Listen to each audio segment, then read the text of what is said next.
Hey guys, welcome back. So today we're going to continue our testing of 9mm defensive ammunition. I've brought out some popular defensive loads as well as my H&K VP9, which is my current carry handgun. We're going to fire these rounds through different barriers. We want to see how well the bullets perform through different types of popular, or I should say common barriers. One barrier that we're going to use is 22 gauge sheet metal, wood, and drywall. We're going to place the different types of material in this little box that I've built, and we're going to use this ammo that you see here. First of all, we'll be using the 9mm Luger Plus P Underwood loading. It's a 90 grain Lehigh Defense bullet. Really interested to see what this one does, kind of continuing our testing of this particular load. Right below that, we have Hornady's Critical Duty, which is a 135 grain, supposedly barrier blind load. Very curious about that one as well. I have carried it in the past. My current carry load, which is a Speer Gold Dot 147 grain hollow point. And right below that, we have the Federal Premium HST, which is a 124 grain bullet. We're going to be firing these through the barriers and into 10% ballistics gelatin from DoctorKote. So I'm really curious to see how each of these perform. I'm learning this afternoon as much as you are, and I'm bringing you guys along. I hope you enjoyed today's video. Let's start doing some shooting. Okay guys, so this is our basic test setup. We have 2 blocks of ballistics gelatin from DoctorKote setting end to end. Each one of these blocks is 16 inches in length. We've set them 4 inches away from the test medium. The test medium again is drywall, sheet metal, and wood. The little contraption here holds each piece of test medium exactly 4 inches away, so we can quickly swap them out as need be. We may wind up putting 1 or 2 rounds through each little test block that we have, and we'll probably wind up putting at least 2 rounds into each gelatin block. We'll see how busy things get in there as we progress through our testing this afternoon. So that's it guys, that's how we're going to set this up, and I'm really anxious to get started to see what the actual test results are. Let's start pulling the trigger. Okay guys, first test. This is the Critical Duty 135 grain. Let's see how it does.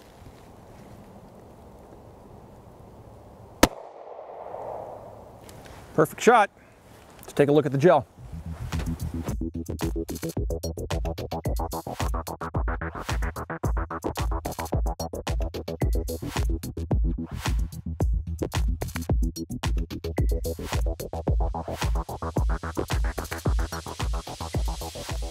All right guys, so we just fired the 135 grain Hornady round into the gel. It went through the drywall. The drywall is 1/2 inch thick. Came through, went into about 20 inches of the gelatin. Now I got to tell you guys something else. It's appearing that it's over-penetrating, not over-penetrating, but penetrating more than it normally would. And that's because the gelatin, when it arrived, was too warm. All the gelatin blocks are the same temperature, but they're about ambient temperature out here, which is about 58 degrees or so. So each of these blocks is a little too warm. When they warm up, gelatin has to be at a specific temperature. When it gets too warm, the bullets are able to penetrate more deeply than they normally would. So this isn't representative, this 20 inches isn't representative of properly chilled ballistics gelatin, so we're going to see a little bit of over-penetration this afternoon. However, all the bullets will be fired into the same gelatin, so the test results will be similar. If one penetrates more than the other, that's still representative and a fair test in my opinion. So we're going to be able to see which one penetrates more deeply after going through the barriers that we put in their path. So again, the Critical Duty, 20 inches of penetration. Great spiraling effect when it first came in. Looks like that lasted for about 6.5 inches, and then pretty much just the permanent wound cavity. It's just as we would expect, a nice little hole running through. So the temporary stretch cavity is pretty impressive. When you take a look at this, it's a neat little corkscrew pattern. The bullet looks like it did as designed. It kind of blunted the nose.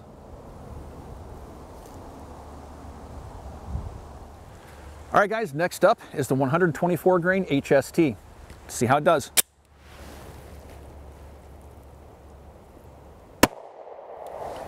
Another good shot.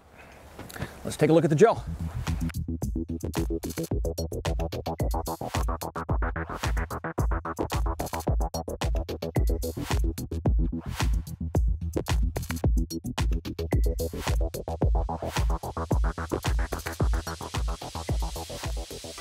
All right guys, so that HST went exactly 16 inches. It just touched the second block.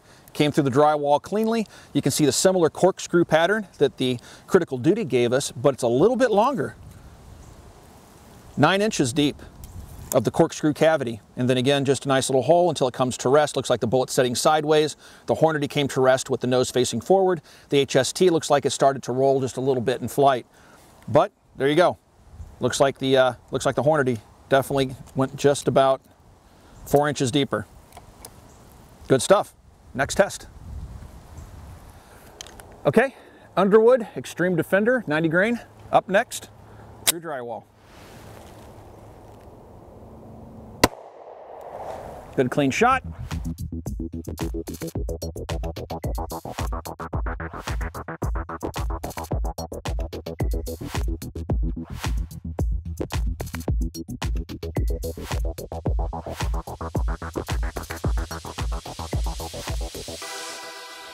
All right, guys, here's the Xtreme Defender. Looks like after going through the drywall, it did 19 1/4, well, about 19 1/2 inches. Get on the tip of the bullet there. 19 1/2 inches of penetration. But what's really interesting is that wound channel. So the disruption of the gel goes for 11 1/2 inches. It blooms at entry a little bit, really blooms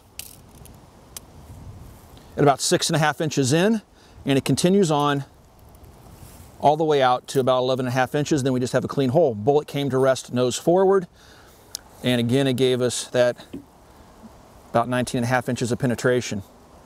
Really, actually interesting. What I find interesting is the wound channel itself.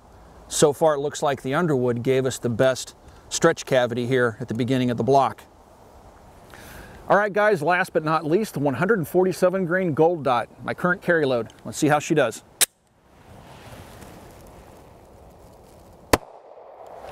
Good clean hit. Let's go take a look at the gel.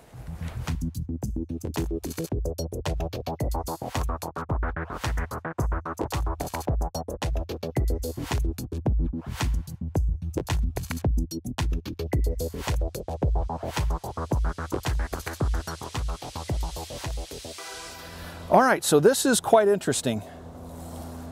The 147 grain gold dot did 20 inches of penetration, so it's a 1/2 inch more than the Underwood load, which you can see right next to it. Looking at the stretch cavity on the entry, looks like on the 147 grain, it's about 7 1/2 inches. So it's a little bit shorter than the Underwood load. There's a bloom right here on the Underwood load that you can see that the 147 grain doesn't have. It's like the Underwood picked up a little bit of steam, you know, as it got in there, about 4 inches in, it starts to bloom again, then goes back down. The bloom itself is about 2 inches in length. But overall, the performance looks very similar to me in terms of what I see in the gelatin. The 147 grain is my current favorite load, and based upon the 4 tests that we just conducted through the drywall, my 147 grain is doing as I would expect, but it also looks like the Underwood is performing very similar to the 147 grain load, despite the fact it's only a 90 grain bullet. Interesting results. All right, guys, so now we've loaded in a piece of wood and we're starting over from the beginning, and the beginning is the 135 grain Hornady Critical Duty. Let's see how she does.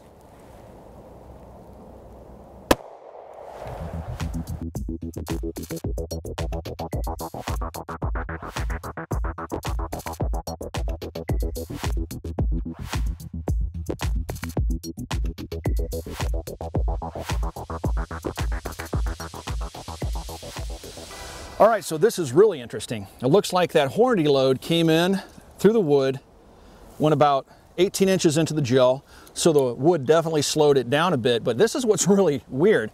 You can see that the bullet came in, hooked sharply downward. By the end of the first block, it looks like it was pretty much in line with the wood below it. It definitely looks like it hit the wood below it and came to rest right there at the very bottom of the second gel block. So let's roll this up and let's take a look and see if there's any damage to the wood. No damage to the wood, but you can see the bullet poking out right there. Go ahead and pull the bullet out since it's right on the edge. So there's the nose of the bullet. So that totally messed with that bullet. The wood did. It caused it not to be so controlled. It lost its nose, and the face of that bullet, though, is pretty gnarly looking. but I don't think that's what it's supposed to do. Pretty interesting results for sure. Next up is the HST 124 grain hollow point through the wood.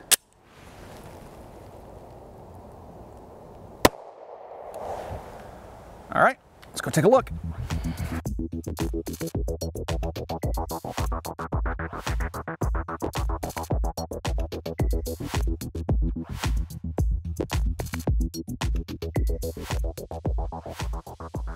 All right, once again, guys, interesting performance, this time from the HST. So the HST did 17¼ inches of penetration. Once it came through the barrier, it looks like it hooked to the left a little bit. Bullet became unstable. It looks like it came to rest sideways in the last gelatin block. But what's interesting, where the Hornady, I don't think I talked about this in the last scene, the Hornady, when it came through the wood, really doesn't show much of a stretch cavity. The HST definitely shows a stretch cavity. Actually a fairly good one. It goes about 7½ inches, but then the permanent cavity continues on, obviously, to the end of the bullet trace, but definitely see a stretch cavity for at least 7½ 8 inches through the gelatin. But then again, it hooks left. Looks as though the bullet expanded. I can actually get in there and get this guy out. It's right at the edge of the gel again. But it looks like we got really good expansion. And ironically, I would say the HST is more barrier blind in this test than the actual Hornady critical duty. Good performance from the HST. All right, guys, next up is the Underwood Xtreme Defender 90 grain round through the wood panel.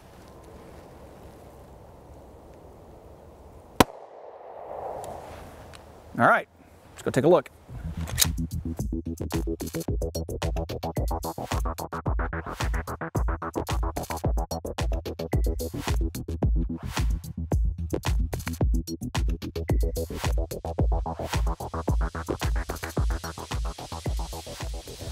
All right, guys, so once again, not what I expected. The Underwood went 19 inches in, which is consistent, right? Seems like no matter what we do, it does about 19 inches. And the stretch cavity runs about 8½ inches. Definitely a good bloom. It's about 4 inches long. It starts about 2 inches in. So it gives us a really good stretch cavity there. And then just a bullet hole, and the bullet comes to rest nose forward at 18 inches. Very interesting results. So far of the three, this one, I like the results better through the wood. Let's see what the 147 grainers do. See if they keep the faith for me here. Interesting. All right, guys, 147 grain gold dot through the wood barrier.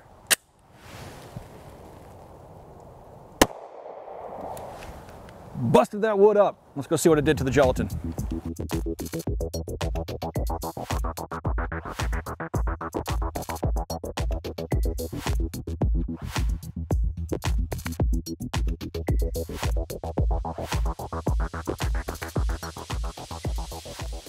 All right, guys, so here we go with the 147 grain gold dot. I'm gonna have to measure it from the side here because we're using this catch block, which has been hit multiple times, although it's in a fresh wound track. I can't see it from the top down, so it's about 23½ inches of penetration for the 147 grain gold dot. From what I can see here, it does not look like that hollow point expanded at all. It looks round on the nose. It came to rest nose forward, but it looks like what happened is that nose plugged with wood, making it a ball round, 147 grain ball round, and that's why we see 23 inches of penetration. So if you're worried about over penetration, you know, a hollow point like the 147 grain gold dot, once it goes through a barrier, very well could do what we saw here, and it could over penetrate.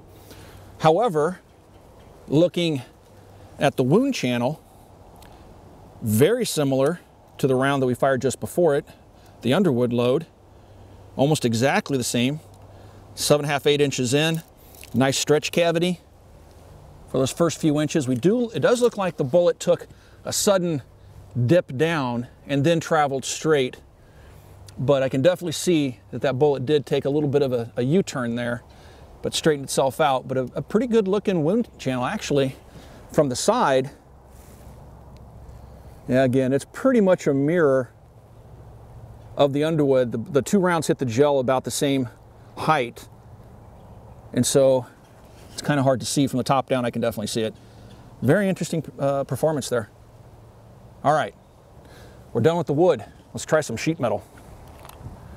Okay guys, now we're going to do the sheet metal tests. First round up is the Hornady 135 grain critical duty through 22 gauge sheet metal. Here we go. Good shot. Let's take a look.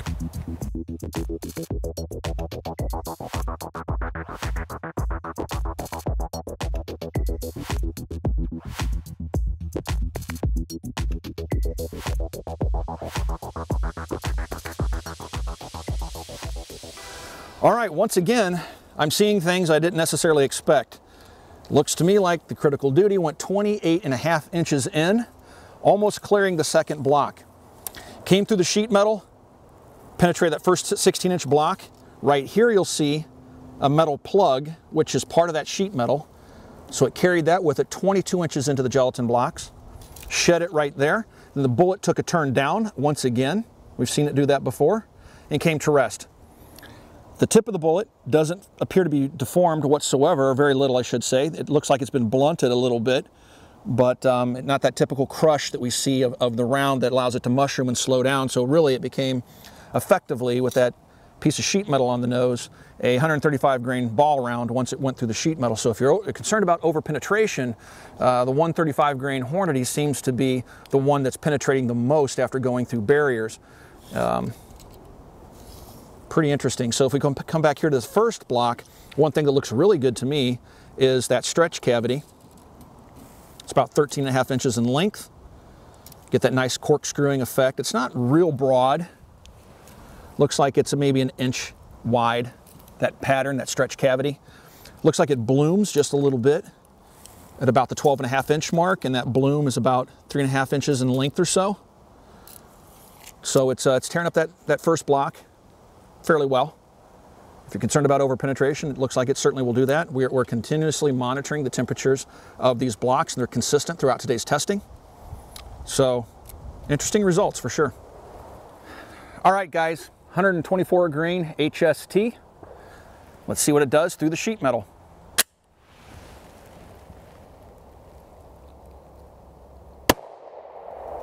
Good clean hit. Let's go take a look.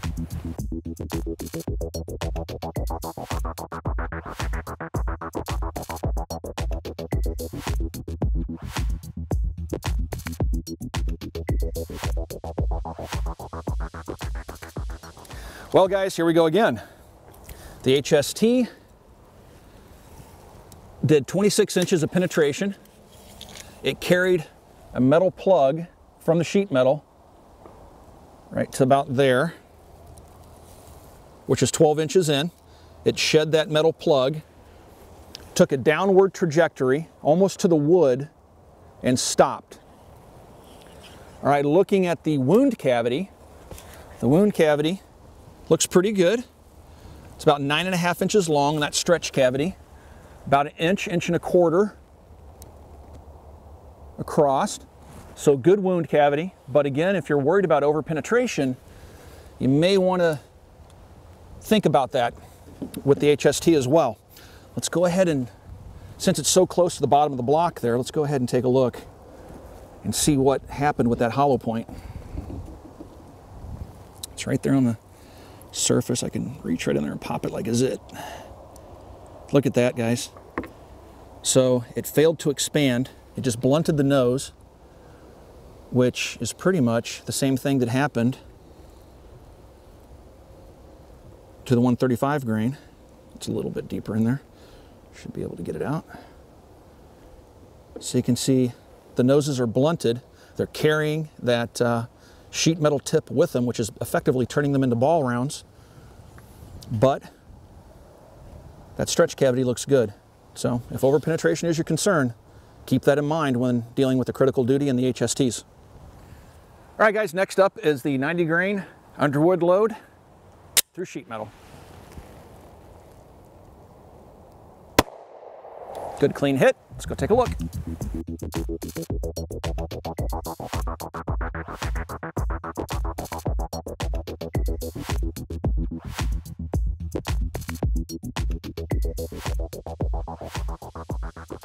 so the bullet went about 22.5 inches in.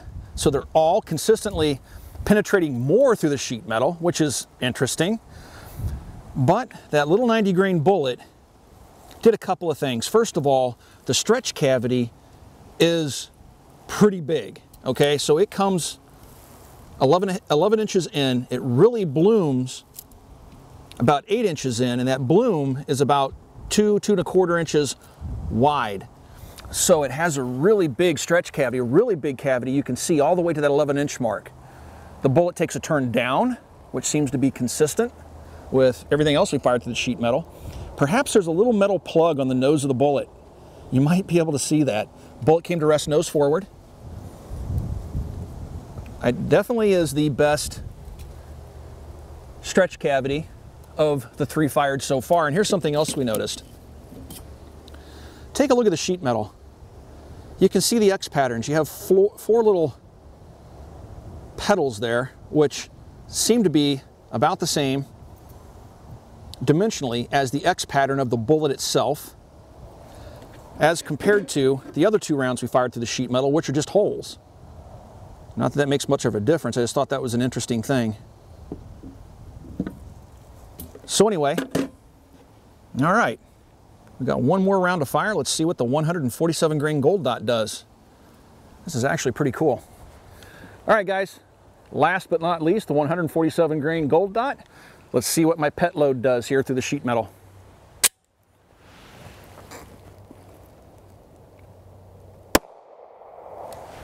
All right, let's take a look.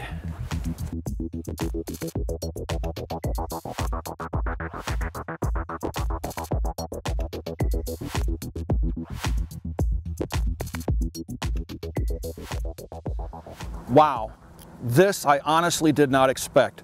That 147 grain bullet, I can't measure the wound channel because it cleared both blocks. We actually had to go back to the slow motion and take a look at what happened. That bullet zipped right through both blocks, carried throughout the rear end of the second block. With enough velocity, we'll never find it on the ground here. So it cleared literally, 32 inches of gelatin. It does look like, we can see the wound channel here. It has an interesting little corkscrew shape to it, but at about 13.5 inches in, that steel plug stopped right here. So it picked up a steel plug just like the others. It ditched it about 13.5 inches in, and my guess is it was 147 grain ball round from that point, because there's nothing but a straight line right out the back of the gel. So if you're concerned with over penetration, that 147 grain bullet through sheet metal, something like a car door, it's going to give you a lot of penetration perhaps that you're not looking for. All right, guys, I keep saying the hollow points are performing like a ball round once they pick up a plug from whatever the barrier is. So what I have now in the handgun is a 123 grain NATO spec ZQI ammunition ball load. These things are fairly hot. Let's see what it does through the sheet metal into the gelatin. Let's take a look.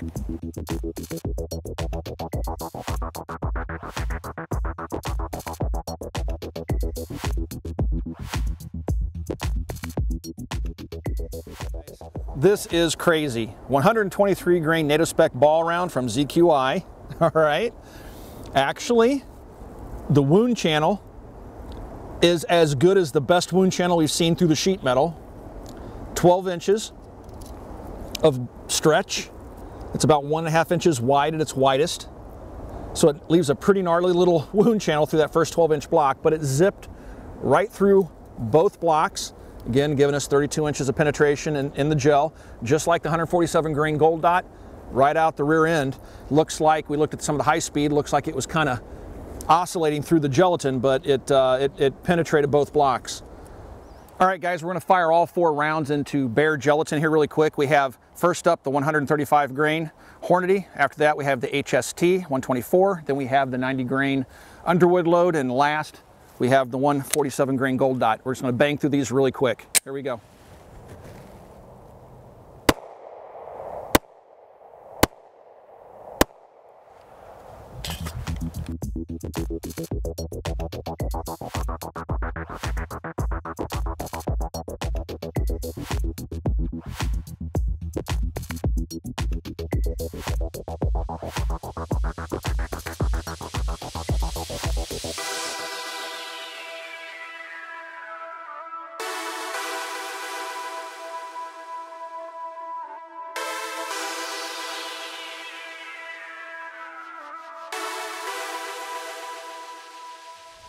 All right, guys, so we had an extra unused block of gel at the end of our tests. And we decided, what the heck, let's fire all 4 rounds into the gel, and this is what we got, okay? So first up, let's see, I started over here, was the 135 grain Hornady, critical duty, 18 inches of penetration. Bullet came to rest sideways, great wound channel. Technically the wound channel stretch cavity looks like about 12 3/4 of inch. Where it really blooms is about 7 inches in, okay? Next, I fired, let's see, it was the HST, I believe, right here. Really nice stretch cavity there. That stretch cavity is about just a little over 2 inches across. That stretch cavity goes in about 8 inches. And then the bullet came to rest at 13.5 inches. I think my next shot down here was the Underwood. Let me grab my tape measure here. Was the Underwood 90 grain Xtreme Defender. 19.5 inches. No matter what, we've gotten about 19 inches of penetration. It's also that wound channel is quite impressive, actually. It's 2.5 inches across. Runs about 10.5 inches in. Actually, if I look down here, wow, it blooms almost to the bottom of the block, actually. 3 inches across. Again, it comes in and really starts to bloom the most at about 6.5 inches in. It comes in, blooms about 6.5 inches in, comes down, and then comes to rest here. The last one is the 147 grainer. 15.25 inches of penetration. Bullet came to rest sideways, nice clean expansion. And its wound channel looks really good, although not quite as impressive as some of the others. I'm going to go ahead and say that it was the HST and the Underwood that gave the most impressive stretch cavities. Actually, the Underwood did. That was a really interesting test. There you go, guys. I'm going to chew on this a bit, give you my final thoughts.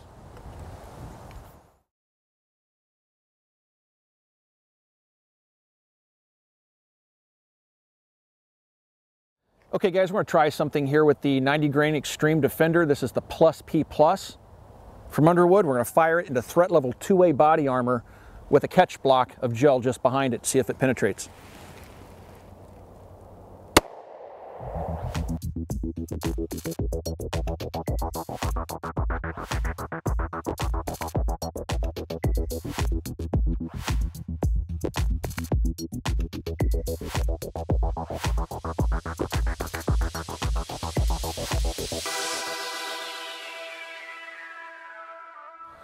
One of the things we were thinking about out here with the penetration capabilities of the Underwood load, it came up what would happen if we shot it against 2A body armor, which is a very common body armor type in the United States.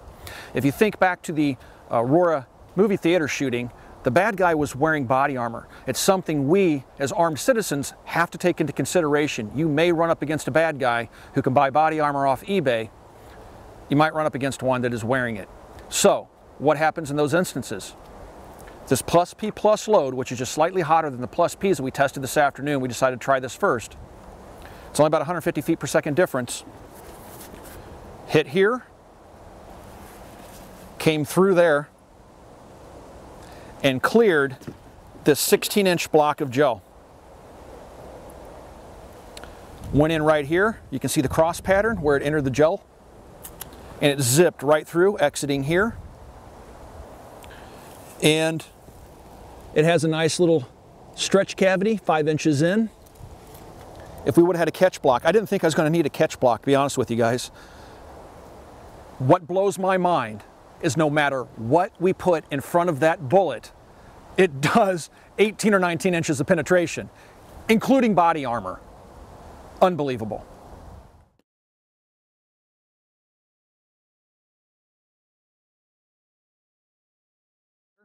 This is the Underwood load, 90 grain, Lehigh Defense bullet, 2A body armor.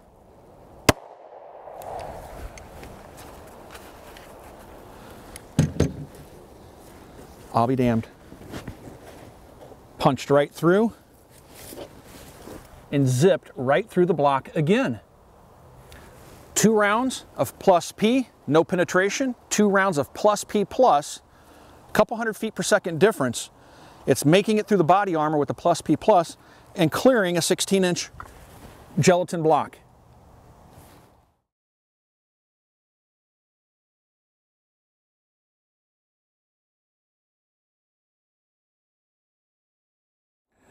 All right, guys, so what a crazy day. We saw a lot of stuff that honestly wasn't necessarily expected, but it was a very good day of testing. We learned quite a bit this afternoon. Where to start? First of all, let's talk about the gelatin.